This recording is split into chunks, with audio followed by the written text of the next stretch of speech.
अब वक्त हो गया है भारत की बात में स्पेशल सेगमेंट का। आज बात करेंगे उन दो चेहरों की जिन्होंने चीन के घमंड को चूर कर दिया। दुनिया की दो महिलाएं जिनके कदमों के आगे चीन का पहाड़ जैसा गुरूर मिट्टी बन गया। चीन धमकी देता रह गया, आग उगलता रह गया, अपनी ताकत का तमाशा दिखाता रहा, लेकिन हर धमकी को धुएं की तरह उड़ाते हुए अमेरिका की हाउस स्पीकर नैन्सी पेलोसी ने अपना ताइवान दौरा पूरा किया और उनके इस दौरे में चट्टान की तरह साथ खड़ी रही ताइवान की राष्ट्रपति साई इंग वेन। दोनों साझा मंच से जो बयान दे रही थी उसका हर एक शब्द शी जिनपिंग के कानों को भेदता रहा। आज हम आपको दिखाने जा रहे हैं जिनपिंग ने धमकियां देकर जो गुब्बारा फुलाया उसकी इन दोनों महिलाओं ने किस तरह हवा निकाल कर रख दी।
खुद को दुनिया का बाहुबली बनाने की कोशिश कर रहे चीन के राष्ट्रपति शी जिनपिंग को जो चुनौती इन दोनों महिलाओं ने दी है वो बहुत महत्वपूर्ण हो जाती है।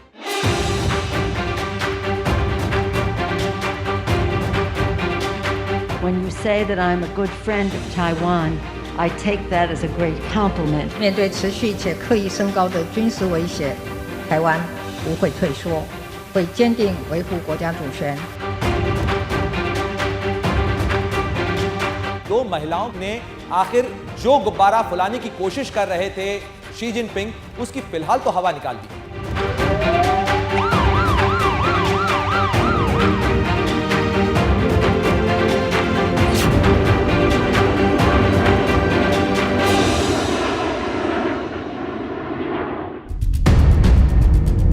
वाकई हवा तो निकल गई और ऐसी निकली कि धमकी, गुरूर और घमंड से भरा हुआ राष्ट्रपति शी जिनपिंग का गुब्बारा सिर्फ पिचका नहीं बल्कि फट गया।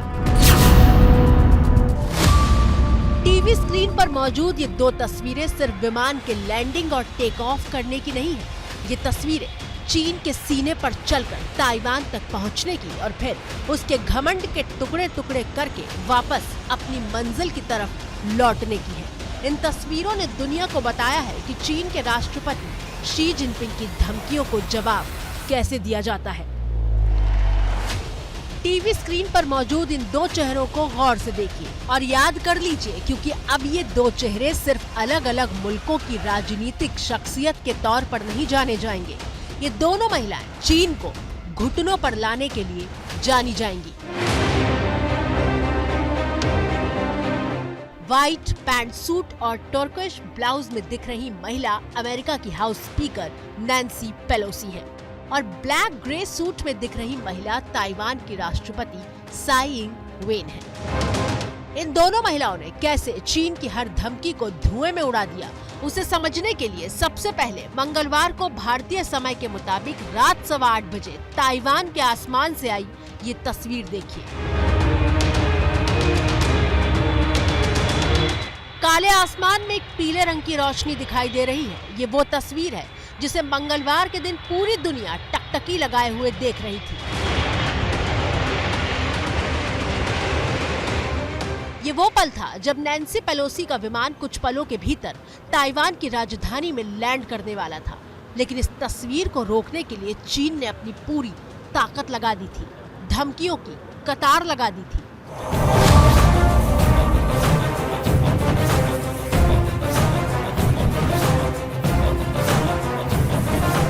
ताइवान के पास वाले इलाकों में समंदर किनारे चीन ने अपने युद्ध टैंक उतार दिए थे।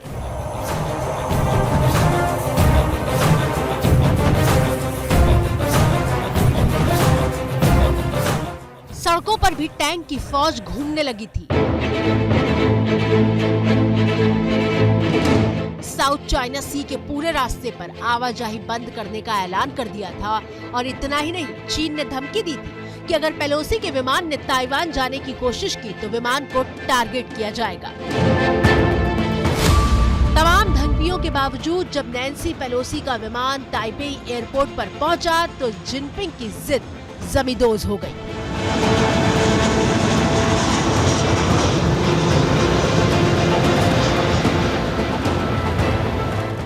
पेलोसी की इस तस्वीर ने बताया कि चीन की गीदड़ भभकियां डरा नहीं सकती। विमान से बाहर पड़ता उनका हर एक कदम मानो जिनपिंग के गुरूर को कुचलते हुए जा रहा था।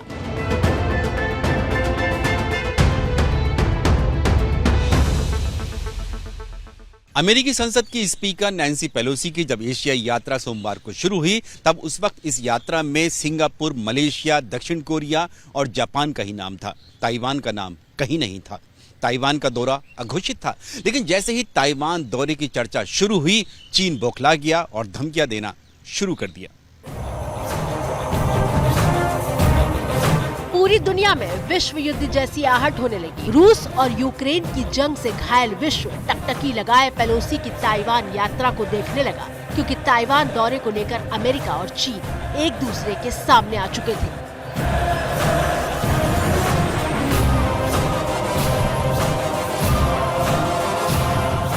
चीन ताइवान को अपना हिस्सा मानता है और यही वजह है कि ऐसे किसी भी कार्यक्रम, यात्रा या फिर बयान का कड़ा ऐतराज जताता है जो ताइवान को एक स्वायत्त या फिर संप्रभु देश बनाने की तौर पर मान्यता देता हो। यही वजह है कि चीन पेलोसी की ताइवान यात्रा को कतई बर्दाश्त नहीं कर पा रहा है। नैन्सी पेलोसी ताइवान पहुंच चुकी थी। चीन गुस्से से लाल हो रहा था और एक बार फिर चीन ने एक दांव चला। पेलोसी के ताइवान पहुंचते ही चीन ने ताइवान के चारों तरफ युद्धाभ्यास का ऐलान कर दिया। टीवी स्क्रीन पर आपको जो नक्शा दिखाई दे रहा है उसमें बीच में ताइवान है और उसके 6 तरफ चीन ने युद्धाभ्यास का ऐलान किया, यानी बम बारूद भी और एयर स्ट्राइक का अभ्यास भी।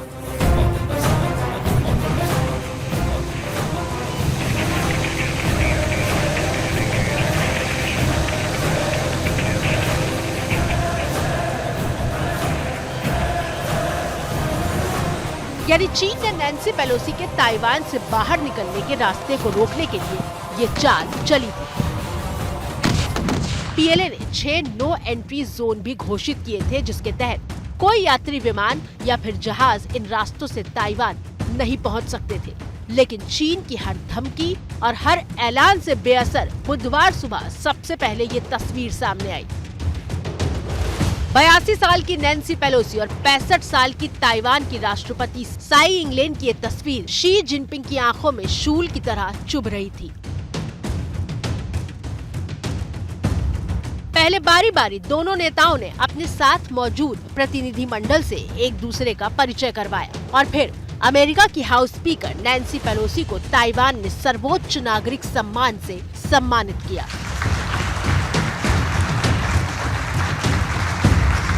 पेलोसी को ताइवान ने कितने बड़े सम्मान से नवाजा है, इसका अंदाजा आप इस बात से लगा सकते हैं कि 1941 में शुरू हुआ इस सम्मान अब तक सिर्फ 21 लोगों को दिया गया है।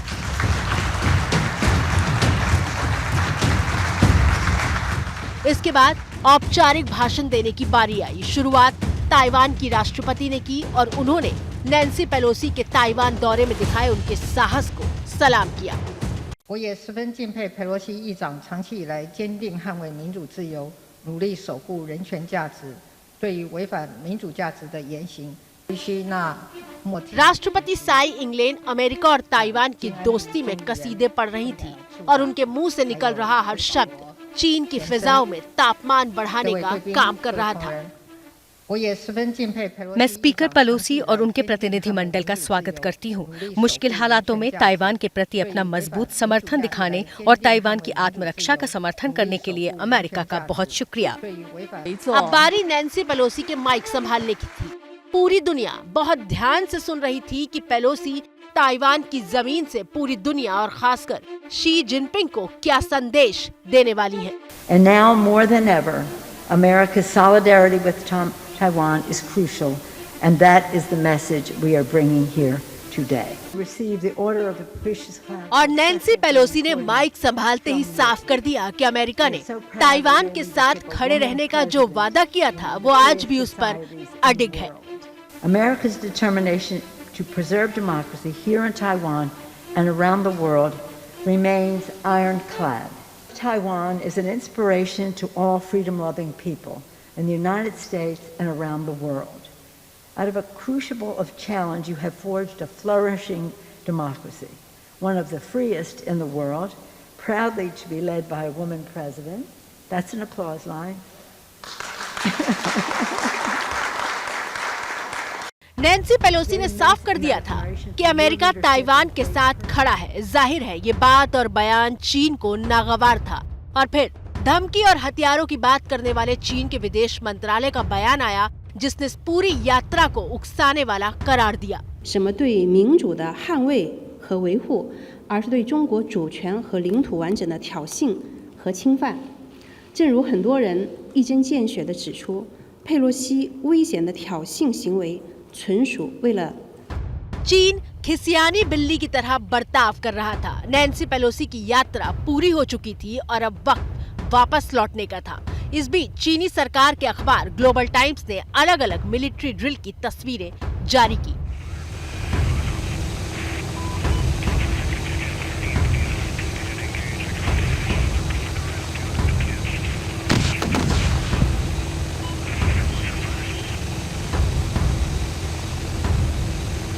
मिलिट्री ड्रिल ताइवान से लगने वाली सीमा पर की जा रही थी, जिसमें जल, जमीन और आकाश तीनों जगह चीन युद्धाभ्यास कर रहा था। मकसद पेलोसी को ताइवान से निकलने से रोकना था। अमेरिका की हाउस स्पीकर पेलोसी के विमान को ताइवान से साउथ कोरिया के लिए उड़ान भरनी थी। ताइवान से साउथ कोरिया की दूरी 1500 किलोमीटर है और करीब ये 2.5 घंटे की उड़ान थी। पूरी दुनिया की निगाहें नैन्सी के वापस उड़ान भरने पर थीं और फिर दोपहर करीब 2 बजे ये तस्वीर आई जब अमेरिका का विमान अपनी स्पीकर नैन्सी पेलोसी का इंतजार कर रहा था।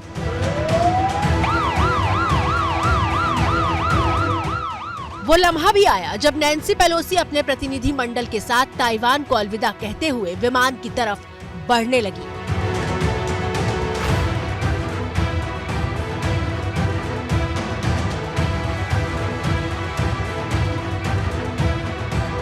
और ताइवान में करीब 19 घंटे गुजारने के बाद दोपहर 3 बजे अमेरिकी विमान नैन्सी पेलोसी को लेकर दक्षिण कोरिया के आसमान की तरफ बढ़ चला।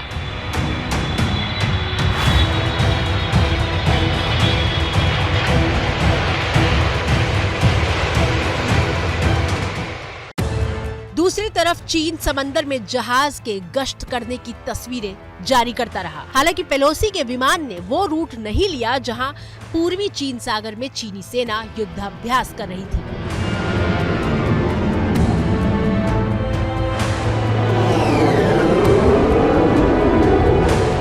नैन्सी पेलोसी का विमान आराम से दक्षिण कोरिया की जमीन पर लैंड कर चुका था।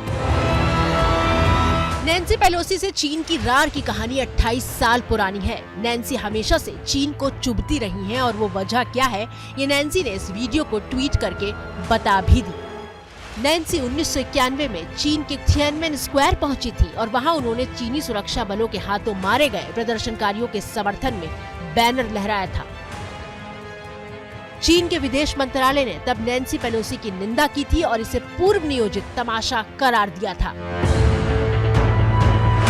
यानी चुभन की ये कहानी 28 साल पुरानी है। हालांकि अपनी ताइवान यात्रा के दौरान नैन्सी ने वॉशिंगटन पोस्ट में एक आर्टिकल लिखा और ये बताया कि उनकी ये यात्रा क्यों जरूरी थी।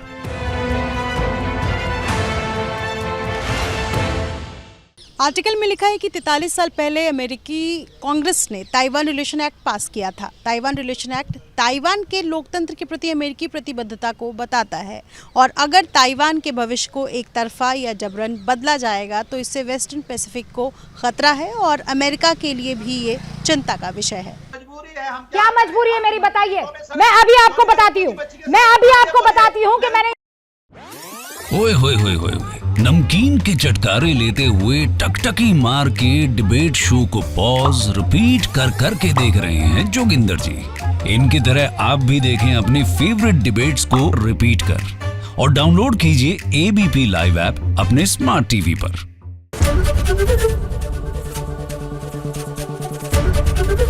एबीपी न्यूज आपको रखे आगे।